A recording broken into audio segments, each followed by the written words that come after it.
Hello, everyone. My name is Christine, and I'm the host here at the Hungarian Heritage Podcast, the show where we connect your modern life to your Hungarian heritage by building bridges and connecting the circles of Hungarians around us.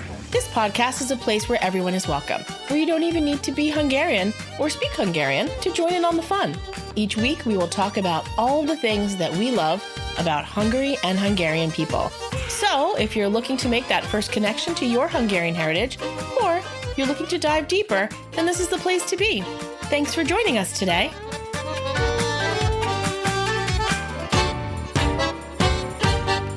On this episode of the Hungarian Heritage Podcast, we have a very exciting topic that we will be discussing, and that is the Future Leaders Exchange Program, or FLEX, which is run and funded by the U.S. Department of State. It was created by former New Jersey Senator Bill Bradley back in the early 1990s. Senator Bradley believed that the best way to ensure peace between the U.S. and the countries of Eurasia, specifically during the time period after the fall of the Iron Curtain, would be to set up a merit-based exchange program. Subsequently, this program would allow students from Eurasian countries to study in the United States while living with a host family, where they would gain leadership skills, participate in community service, and learn about American traditions and values while sharing the traditions of their home country with their host family in effort to fostering peace in the world. The FLEX program has continued to operate in the United States since the early 1990s, and 22 countries currently participate with this exchange program. But today, we will be specifically talking about FLEX Hungary. I will be speaking with Enikő Garai, who leads the program in Hungary, and she has all the details about how students in Hungary qualify and move through the FLEX Hungary process. At the end of this episode, you might even be interested in becoming a host family for a Hungarian student in the near future.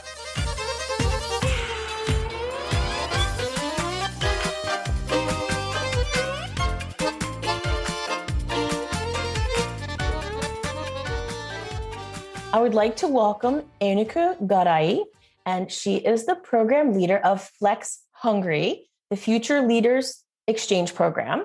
Welcome, Enikő. Thank you for being here today. Thank you so much. Thank you for the opportunity to be able to talk to you and your audience.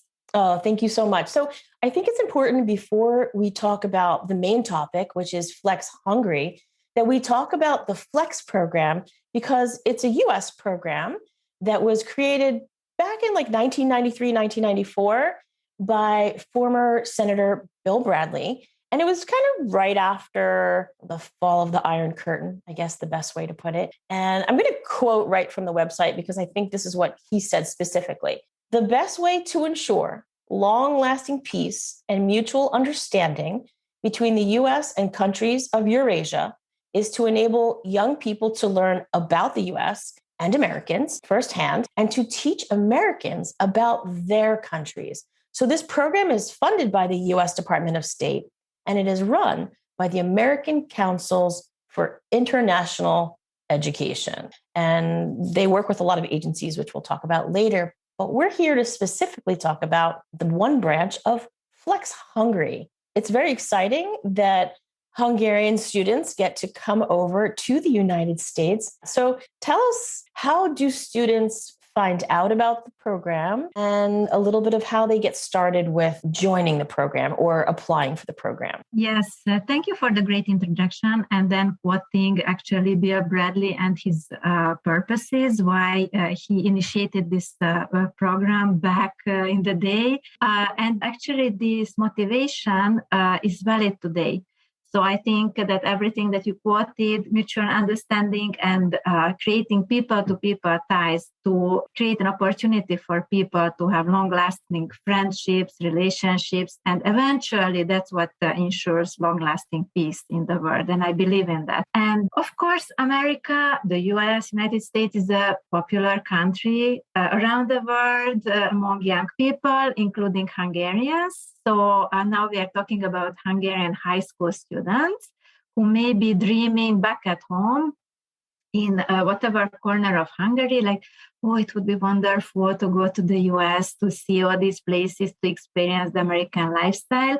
And they not only dream, they look for opportunities. However, there are a lot of opportunities to come to study in the US, but as we know, they are also connected with financial means that the students would need for that. The uniqueness about our program, the Future Leaders Exchange Program, that it's a very generous program, as you said, provided by the funding provided by the US Department of State, which allows for a high school student to study for one full school year in the US without any costs for the student. It's unique in Hungary because there is no such other opportunity. There are many exchanges, of course, that you may choose, but the expense is relatively high, quite high for an average Hungarian family. So students look for these opportunities. And until a couple of years ago, there was nothing like this. American councils started an office, which they were kind to choose me to set up an office in Hungary back in 2018. And that's when we started working on including Hungarians into this exchange, which is not only for Hungarian students, but for another 21 countries are sending students to the US to study at high school. But ever since, we have quite huge interest in the program, to say that it's so competitive that usually about less than 2% get the scholarship in Hungary. Wow. So there is big interest in the program, and students are able to find us mostly on social media, and we also use other means of advertising the program for the parents. Right. I was going to ask you that. Do you advertise like through the schools, or you don't even need to advertise because they find out about you? Which do you find is the most popular way that Hungarian students find you? Yeah, it's a great point. We target the teachers and schools.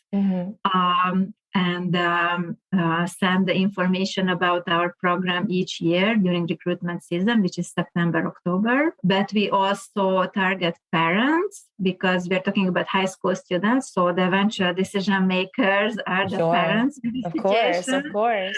Yes. And parents, they usually still read some traditional media. So we advertise there on the online version of traditional media, like weekly or annual issuance of magazines. And we understood that parents are on one type of social media and young generations are in another type of social media. So we target our messages on all platforms.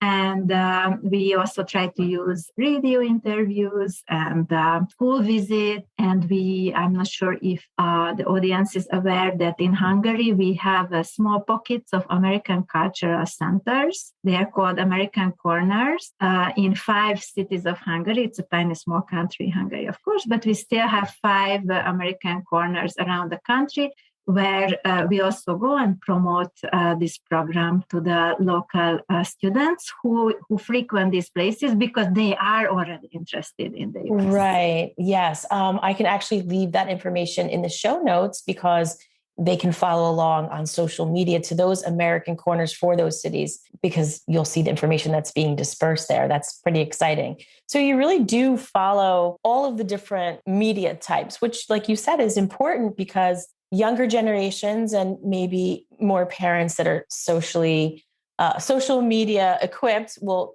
see it one way, but maybe some more traditional families, read it in a newspaper or a magazine or a pamphlet that comes home with their student from school.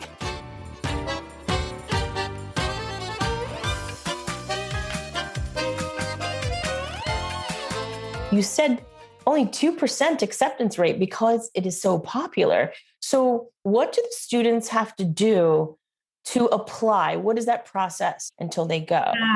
This is quite a lengthy process, and it's pretty new for Hungarian students, not only because it has 3 rounds of stages until they find out about the results, but only because it's what we call American type of application. Okay. It's quite different from Hungarian type of competitions or applications. In Hungary, we have more focus on academic results, and language knowledge and collecting points for various achievements, sports or others or competitions. The main point is on this. While this is quite a new approach for these students, that during the FLEX application, we look at the person as a whole. And we are looking for students who not only are good students, at least have academic standing of good or better, they speak English, and obviously they have to be Hungarian citizens and be able to receive American visa. But mostly we are looking at the person itself who is interested in more things than just what typically happens in Hungary, that the school is so challenging and difficult. We're looking for students who have a broader interest, things that they do beyond school, not just studying. So any type of interest would be sports, could be free time activities, hiking, any type of hobby that they love and do. And we also are looking at students who are communicative and who have the potential to solve problems and ask for help, and students who are able to engage with the wider community, with people who are not just their small family or circle of friends, but with a wider audience. And maybe as a bonus, if they are thinking of how to use this experience they may get for the benefit of others. That's a lot of requirements. Which clearly you need to have when interviewing, because you're sending your children across the globe.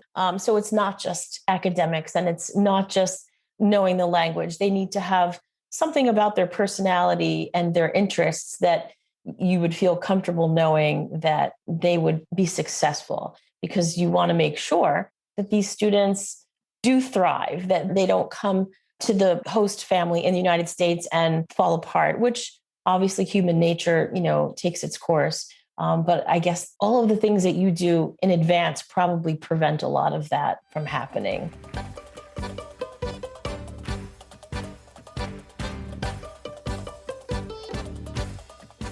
So that's a long process. It is a full year. So it starts out with an application and their academics and their English speaking knowledge. So it seems that students learn English in Hungary often in their schooling, or is that something that they do outside of school? Students learn English at school, and many schools are good in teaching English. Some are not so good, but in general, the level of English knowledge of high school students in Hungary quite good.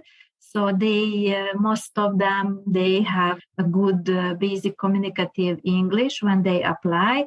Of course, I have to mention that English is the most popular foreign language, but the second most popular is German. So these are, depending on the western part of the country that is closer to Austria and Germany, they might prefer German, other parts English, but in general, the level of students is pretty good. Whether from school or from private tutoring combined, usually this is the situation how they learn English. Sure. And I'm sure from music and movies and just regular social media. They're social media and watching movies and shows, and everything is accessible for them. So some of them say, like, I learned English. Most of my English comes from whatever series. What are you watching on this streaming service, right? Yeah. So they get to the first part where they put their application in, and they meet the basic requirements of you have to get a visa, you have to be a Hungarian citizen, your language skills with English, your academics. So what's next? Like, what is the next step after that? Like, how do they qualify to the next round? Another unusual expectation from us for the students, for Hungarians, is that they have to write essays.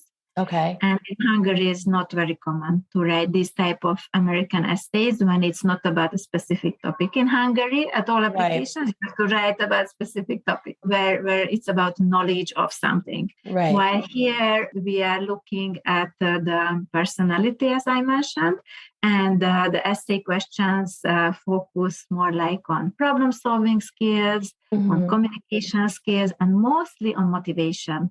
Motivation is a very important element, I think, in this program throughout, because once a student gets the scholarship, they really need a very strong motivation to do this. It's a 10-month long program, away from family, away from friends, away from everything that you knew. Right. So when they may feel down a bit, because it happens throughout 10 months, even if you stay, then they can come back and think about their own motivation. Why did I do this? Why did I apply? And then think about, like, I was one of those several hundreds, sometimes even close to 1,000 applicants who got this, and I was chosen for a reason. And just to mention here that Flex program is a merit-based scholarship. We don't look at the economic needs of the students. So it's all about what they submit and how they present themselves through these essays, as I mentioned. Right. Then twice we check their English language knowledge, once with a short test, then with a lengthier test. And when COVID allows, we do group work. So in small groups, we give them tasks and we try to observe how they behave in an unknown setting with a number of unknown people in a strange situation. And we also interview them either online or in person. And eventually, we also ask them to fill out in the last round a lengthier application where we require a letter to the host family, imagined host family in the US, to write about their hobbies, how they spend the day, do they have any maybe pets, then also about their medical condition, and a number of other useful things that just help us understand whether this person would be fit for the 10 months exciting experience in the US. Yes, it's a very rigorous process. And I can see for a 9th or 10th grader, you definitely have to have a strong personality in addition to strong qualifications on paper as well. So when do the students find out that they've qualified? At what point in your process of your year before they come here does that happen? Usually it's in the spring. So it could be early or late spring. It varies, changes from year to year. This year, it was in February, end of February. In another year, it was in May. So I would say sometime between end of February and early May, they find out whether they are in the Flex program. They usually tell me that the most difficult part was not all these questions that we asked, and not all the essays actually, but to keep the deadlines, because there are many deadlines along the way, and keeping deadlines and paying attention to every single detail. It's, as you mentioned, it's a challenge for a 9th or 10th grader, definitely. Sure, absolutely. I think we both remember when we were that age, and it's amazing what some students can do, and that's very exciting for them. So they find out that they've made the program, and on the website, it mentions that students get prepared. Like, what is the preparation once they find out? How do you prepare them? How do they meet their host family in advance? Tell us a little bit about that. Right. I always call them, because we are talking about 14 students who go from Hungary each year. So 14 students I can easily call with the great news. And then they say, like, oh my God, I'm in the supermarket. Oh my God, I'm on the bus home. Oh. But they just, all of them just can't believe. And it's a wonderful part of my job when I share the great news. When you cope with the great news, it's amazing. How lovely. So, and then, of course, I follow up with the details. And actually then this process starts the preparation for the US. So we have a pre-departure orientation, which is usually a 3-day training with all the students. And when there is no pandemic and everything is okay, then we do this preparation with the help of Americans and former students on Flex combined to teach the students about tiny small details that may not seem so important, but eventually they become important when they are in the US, like differences in eating habits, or differences in hygienic habits, or school system is quite different, or how people spend their weekends, how families spend their free time.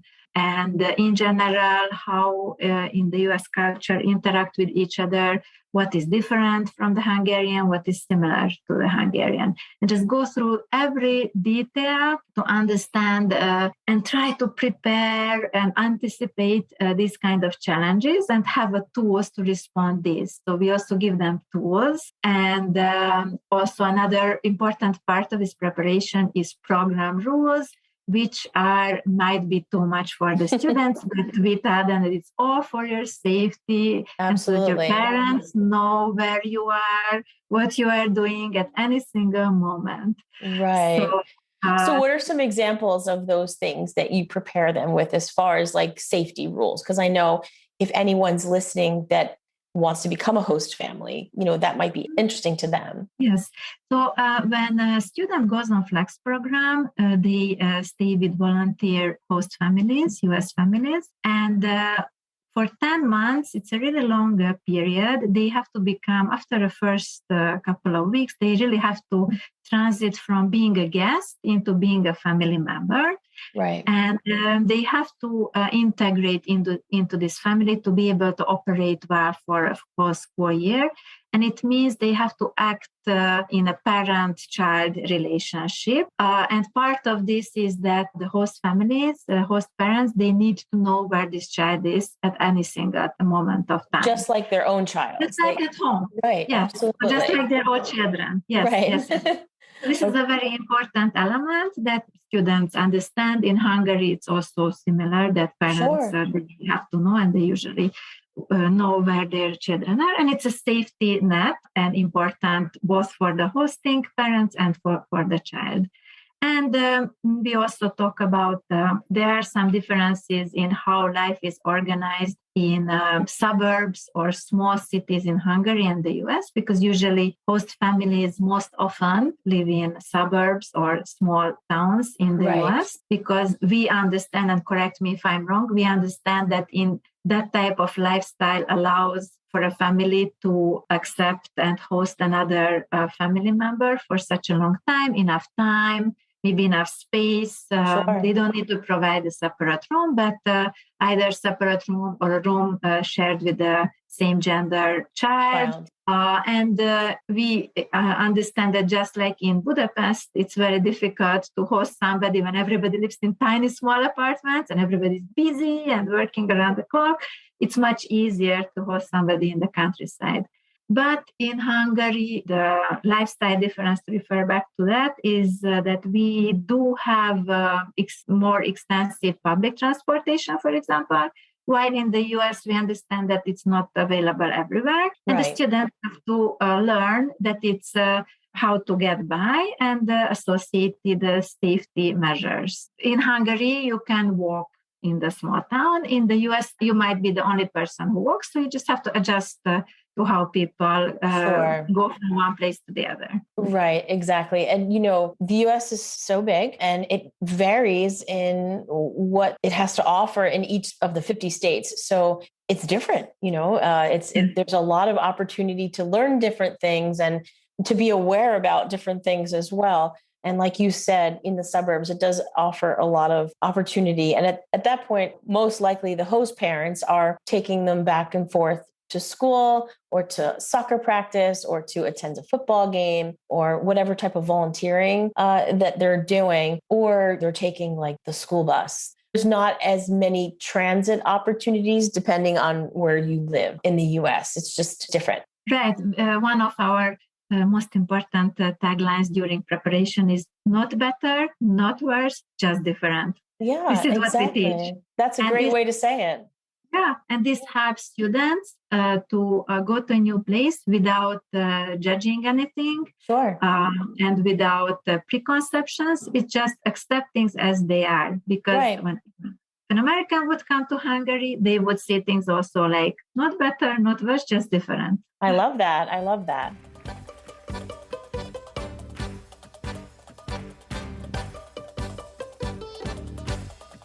How do the host families get chosen? I'm sure that happens on the US end, and then they match you up. So tell us how that happens. Right. Host families also apply and they have to go through. So if anyone is interested, the family has to go through some process to be qualified as a flex host family, and it includes personal interviews, understanding the motivation of the family. Given that this is a volunteer opportunity, it also means that it costs money for the host families. Then the family visits also include having a look at the circumstances, what are the ideas of hosting the student, their basic requirements, as I mentioned, like student has to have their own bed, their own desk, and their own shelf or part of the wardrobe. So for 10 months, they can feel at home. Also, it's good if the host family has some kind of network of friends or is engaged locally with the community, because it immediately means that the student goes into a community, not just one small family. Right. I feel that that's important, that you're not just going to a family, which is very nice, but they're not involved in things, because that's the purpose of the whole program, is that the Hungarian Flex students become involved in the community, Right. in sports, in all of that stuff. Yes, and as much as I understand from my end, American families, they really like to be engaged in church activities and volunteer activities. They have various type of hobbies, just like Hungarian students. Sure. And then also American families can also be any type of family. Could be a single parent, could be two parents, several children, or empty nesters. They're all sorts of families, and they're all welcome to be host families. Oh, that's fantastic. Yeah, because the Hungarian students, they go there just to see what is typical American living. That's the purpose of the whole program. It's a cultural exchange. Sure. So the main point is that they go there, they see these things, they understand, and they have when they come home, they really have a very strong foundation of understanding American culture, American values, American way of living. Wow. So it's probably important to mention that the host families, I imagine they go through a background check. Yes. Thanks for bringing that up. Background check, because going back to the safety, it's important also from our end that these parents, they are relaxed, that they know there was a background check, there was motivation check, the circumstances are right, all family members are on board for this experience of the American host family.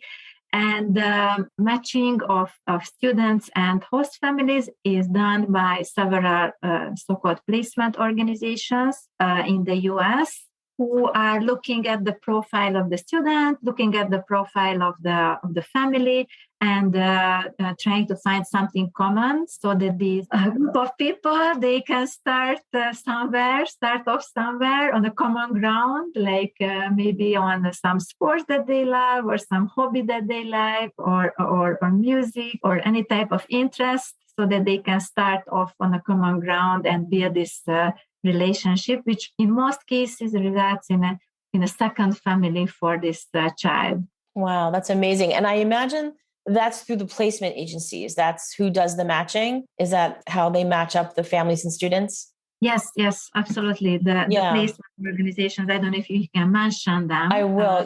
There's actually, I think 15 of them listed on the website. Right. So again, I'll put that in the show notes. If anybody's listening and they want to contact a placement agency, they can get started with that. All right. So when you're getting ready to send them off, tell us about that, as far as what is the experience like at the airport with the families? Tell us, because I'm sure it's bittersweet, but exciting most of all. Yes. There is an exciting and at the same time nervous period of time from the momentum when the student understand that they have been selected for the program until they travel, or shortly before they travel, because this matching with host families, it can happen anytime. So it could happen anytime between spring and July or August. And so the students by this time have already completed all paperwork. They have submitted everything, photos, everything that we have asked from them. and they are just excited and nervous, waiting for the news. And it doesn't depend on them, but it's difficult, obviously, to sit at home and wait. Of course. And once they understand where they are going and who their hosts are, they receive all contact details. And we encourage them to immediately get in touch with them and through a video call, start the relationship and start understanding with whom you are going to live for 1 year, where, ask for advice, That's build the exciting. relationship. Yes. Yeah. And they do so. So those who understand where, and also including, as you mentioned, which out of the 50 states I'm going to end up, they don't know when they get the scholarship. So it could be anything.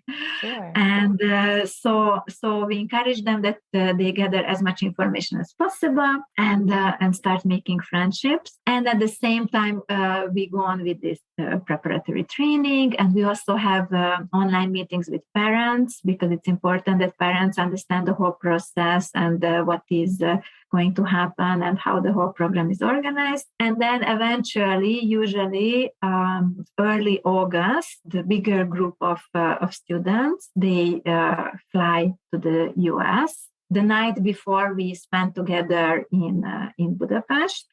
We go over in detail, how the travel is going to happen, because for some students, this would be their first ever flight. Wow. Not only overseas, but just anywhere. And there is a group of students. Some of them are more seasoned travelers. Others have never really traveled by air. So it's important that they understand the process. Plus, it's new for everybody how you enter into the US. What are the important details to keep in mind for immigration and passport control, all of that. Passport control, right. Yes, right. By this time, they already understood how they have to pack. And all the sizes and weight and everything, and what is allowed and not allowed on board, and checked in luggage. But this is the last opportunity to go over, like, what do you have in your suitcase? I make sure that I ask some questions that we can still take out stuff that is not suitable or not appropriate to bring to the US. And we are measuring one last time that suitcase, that it's really not more than 22.6 pounds, that it's really the right weight, not to create problems during the flight.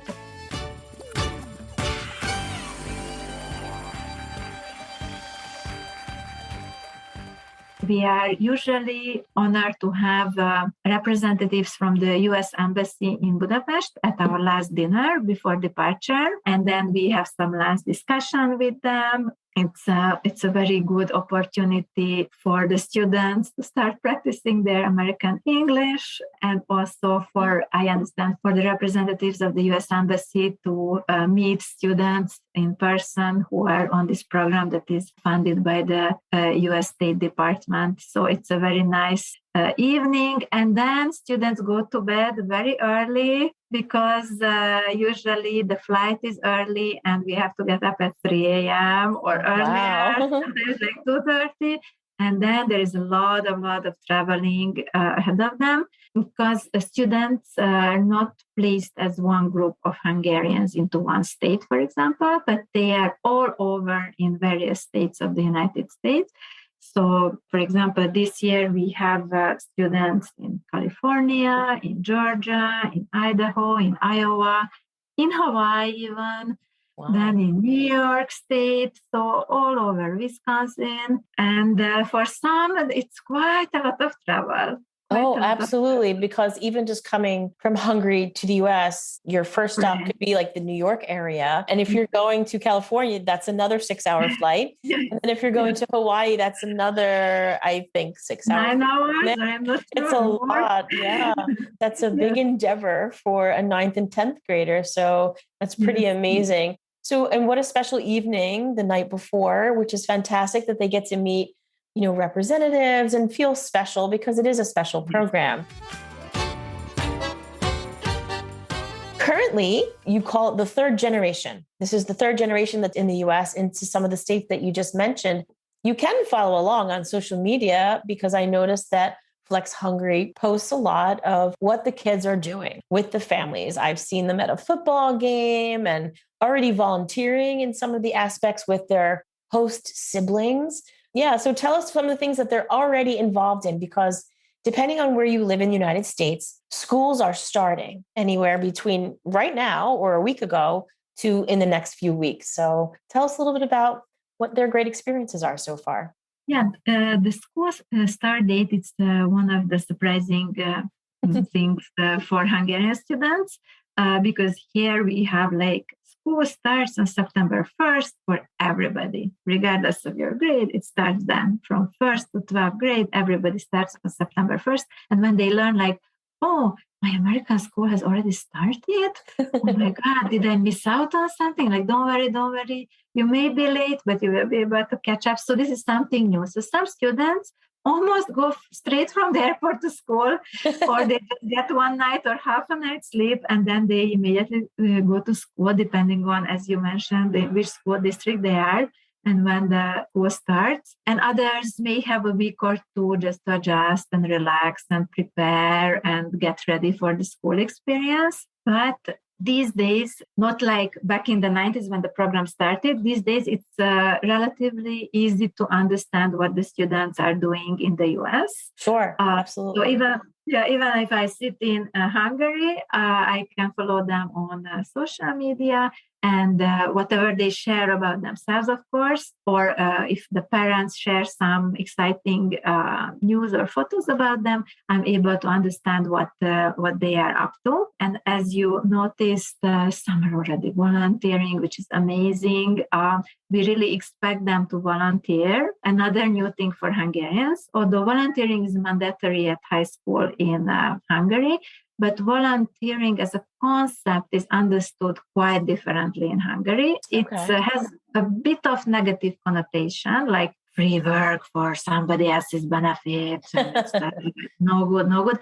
This maybe our generation may understand from old times, from before the Iron Curtain times, when there was this really like forced mandatory volunteering experience for you don't understand whose benefit, and it somehow stayed with the parents and then for the students. Of course. Yeah, there is something the past is haunting still in the volunteering concept, but we spend a lot of time with preparing them for volunteering and going back to the cores of volunteering and what volunteering means and what the point of the whole thing is. And it's a very important goal of the program that our students go to the US and they see this volunteering, the community where a lot of people are volunteering. We also require them to volunteer at least 20, 30 hours, but many of them do like way over 100 hours because they get into it and they understand how great it is. They see the benefit of it. And eventually we want them to come home and bring that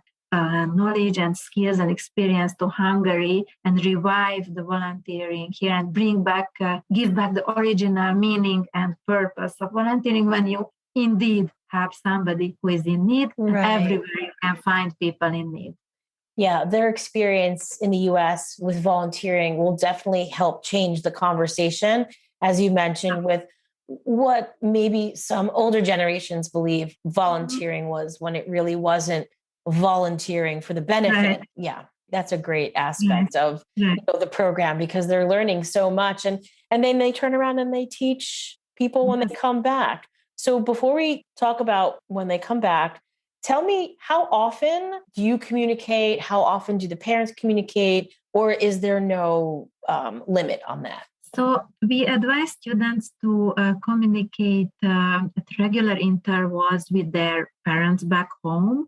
But we also, with all these devices and opportunities, it's very easy to communicate these days, except when there's a really big time difference, then that can slow it down. But overall, very easy to send photos and messages and call each other.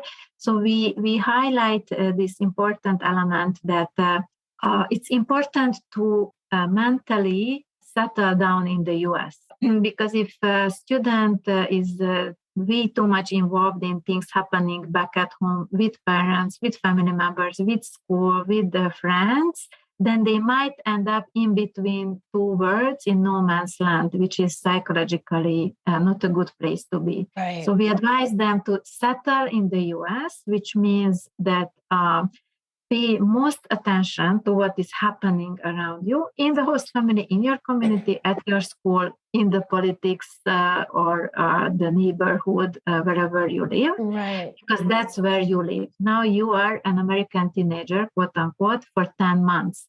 And yes, it's good to know what's up in Hungary, but you don't need to follow it minute by minute. Right. Just in order to really engage in everything that is happening around you and take the most of this experience that was offered for you, and be active, participate in everything, take every opportunity that is provided for you, and live in the US. So back to the communication, we tell them, you decide with your own family what frequency of communication serves this best. Right, that makes sense. And sometimes it depends also on type of person and type of the families. Sometimes they set like an hour on the weekend, which fits into the host family schedule that, okay, now I will call back home, or once in 2 weeks, or in between, just sending quickly a photo. This is what I'm doing. And it allows the students to really be present where they should be. That's fantastic. I feel like because the host families are also screened and are applying for the program, I'm sure that they're doing their best to make sure that their Hungarian Flex students are involved and feel comfortable, and that they don't have too many moments of feeling lonely for home, even though I'm sure you can't avoid feeling homesick a little bit, being so far away from your family. But I'm sure that the host families do a fantastic job with, making them feel so included in their family and their culture and, their community organization. So I'm sure that's fantastic for the kids.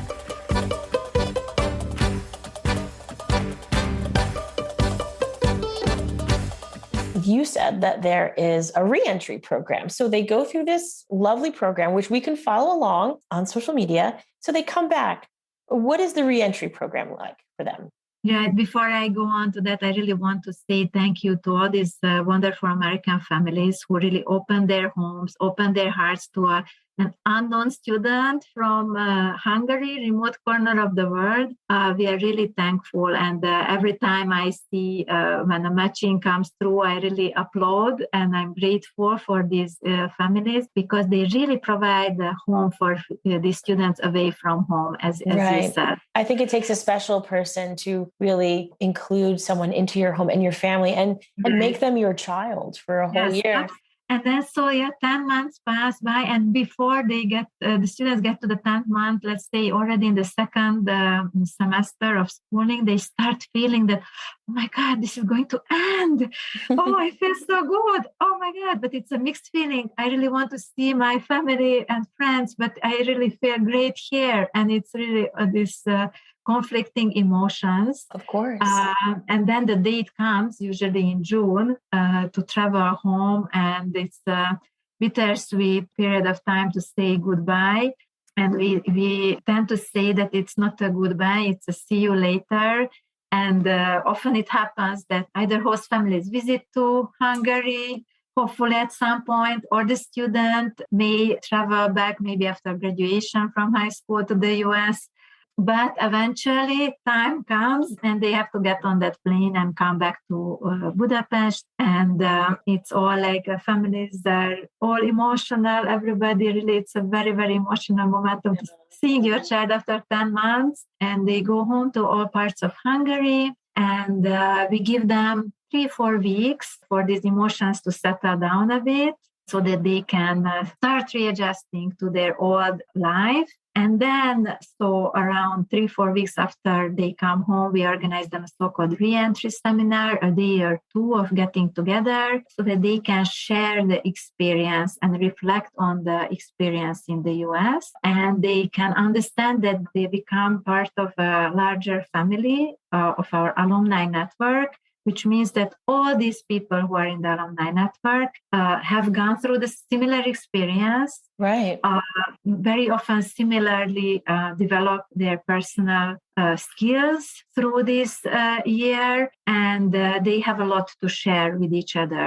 Especially in this readjusting period, it's good to know that you have helping hands, your peers who are going through the same thing, like might get the same comments from friends or family about their new type of behaviors or new way of speaking or showing off of the American experience. And well, they are teenagers, and teenagers, that's typical teenage behavior. So Right. We try to give them some tools of how to integrate back to their own communities. And we also want to give them this wider community, American councils, the Flex program, Hungarian alumni from 20 plus countries that you can always reach out to. We are here to help. We are here to support you. And not only that, but we are also here to organize American holidays in Hungary. And you and all students are free to join. And we are happy if they join and use this community for their own benefit. We also give them opportunities for training, or they can apply for small funds, and they can realize their own tiny small projects if they have any initiative in their community, if they want to make their community a better place. Here we are to provide funding through the program to them to make Hungary a better place. Of course, up to anyone, whether they want to stay in touch. Some people really want to stay in touch, or at different stages of their life, they come on and off in the community, but the doors are always open. That's amazing. Yeah, the program itself is 30,000 students have done this, not 30,000 from Hungary, because there are a lot of countries that participate in the Flex program. And this is Hungary's third generation. So what are we talking about? 36 students, and growing, which is fantastic. And it's great that they have that opportunity to network with the other Flex students in Hungary, but also all the other Flex students in their alumni, because now they're part of a bigger, almost university of Flex students, which can help them for their future.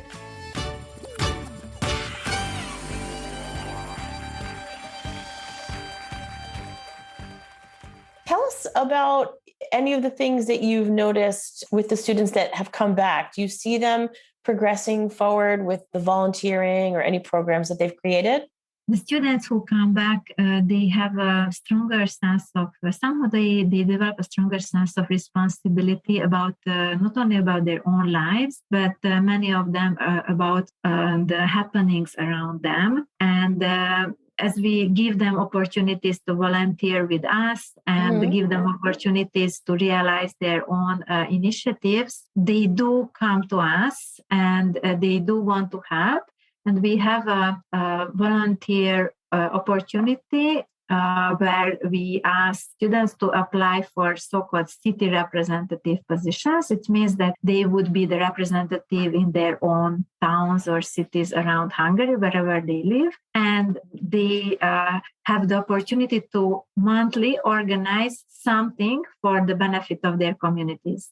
And they can organize anything as long as it's in line with American values, democratic values, or American holidays, or related to English language. So something that is in connection with our values and our program. And they do come up with a lot of very interesting volunteering activities. In Hungary, the Operation Christmas Child is a large initiative. Okay. And many of our alumni, each year, they participate in it and they collect the amazing number of we call them presents in a shoebox. Then these presents before Christmas go to various parts of Hungary where less fortunate families and children live, and bring some joy for us. Christmas is the biggest holiday, so for the Christmas holidays. Right. So that's one thing. But they organize all sorts of things like American Cultural Day at their high school, or they would organize like a kindness rock project, like write nice Okay. messages on rocks and place them in different parts of your city. So any type of activity that they come up with, or collecting things for Ukrainian refugees. Wow. Just talking about recent challenges that we have. Wow, that's amazing because by definition, the Flex program is future leaders and essentially their experience in the United States, being independent, being with a host family, being out not on their own, but away from their family has created this leader, which was what you wanted. And now they're bringing back those skills and turning them around in their schools or in their communities. So really the benefit of Flex isn't just the 10 months that they're with their host family. It continues on further from there. And I feel like it would be so interesting to watch even over the next 10 years to see where some of the first, second, third, and fourth generation students and where they are as adults and what they're doing in Hungary as a leader, whether it's in their community, their family, or their job. It would be interesting to follow along for that. Yeah, the Hungarian students, we just have a handful of alumni, and they are pretty young still.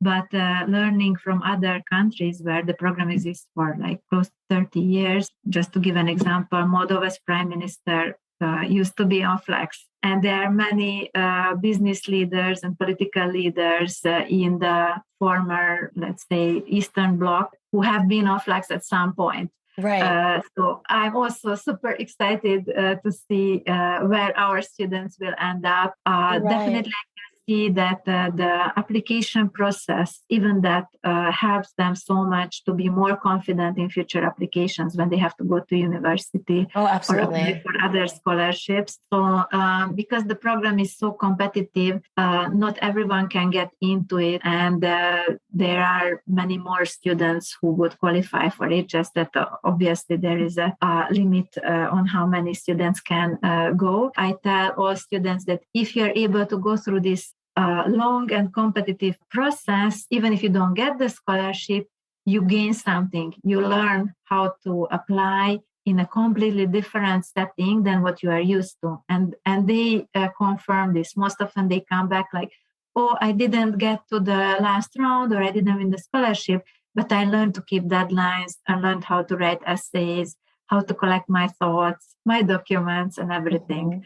So that also is, we wouldn't think of it, but that's also is something that they can learn from. Absolutely. Absolutely. It's important to have those skills as an adult to learn how to follow deadlines and complete things properly. So it is unfortunate that there are so many students that don't make the program, unfortunately, but they have learned something along the way, which is fantastic. And again, Hungary has only been doing it for it's the third generation. So this is like the third round. But other countries, like you said, have been doing it since 1993, 94, and they are in their adult stage. And you're seeing, amazing leadership qualities that have come from the program, which is fantastic. So if students want to learn more about this, clearly in Hungary, you've got all the bases covered. But if a U.S. family wants to be part of this, I feel like connecting with the Flex program or connecting with any of the placement agencies, which I'll leave a copy of all the placement agencies in the show notes, just so that they don't have to click through a whole bunch of things. But I'm excited to follow along on this third generation. And everyone else too should follow you and your program on social media. So tell us how people can find and follow and watch this third generation through the next 10 months. Right. On social media, we are present under the name Flex Hungary. We welcome all of you to follow us. And exactly this generation who is now in the US, these students at their own initiative, they created an account called Flex Hungary Third Generation. And if you are in general more interested in the Flex program, then there is discoverflex.org.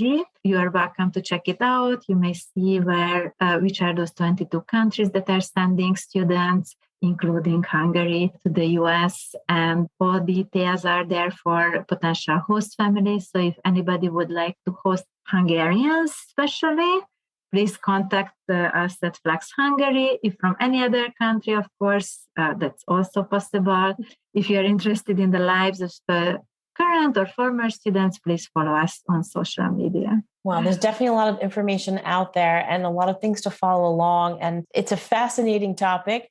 I'm sure there are a lot of people that aren't even aware of this program. So if they start following along on social media, I think it will give them a good taste of what's happening out there with these students, because I'm excited to follow along and see what they're up to throughout the school year, to see all the things that they experience and what they're volunteering, and of course, all the fun things that they get to do with their host family. So thank you so much for being here today and telling us about the Flex Hungary program.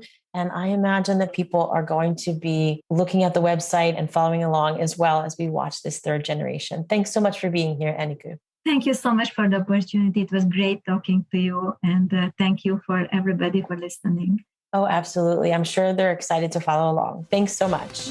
Thank you. Thanks for joining me today on this episode of the Hungarian Heritage Podcast. Don't forget to check the show notes for information about this episode and how you can connect with Aniku Garai and the Flex Hungary program. Information about placement agencies will also be listed in the show notes if this episode has inspired you to apply to become a host family for a Hungarian student. You will also want to follow Flex Hungary on all of their social media platforms so you can follow along with the current third generation of Hungarian exchange students as they navigate life with an American host family. Thanks to my audio editor, Tori Irvin, for working her audio magic on this episode. Our theme music is Hungarian Dance by Pony Music, used with a special license from Envato Market. Thanks again for listening, and don't forget to subscribe, rate, and review wherever you get your podcasts so we can continue to connect our modern lives with our Hungarian heritage. Until next time, goodbye everyone. Sziasztok mindenkinek!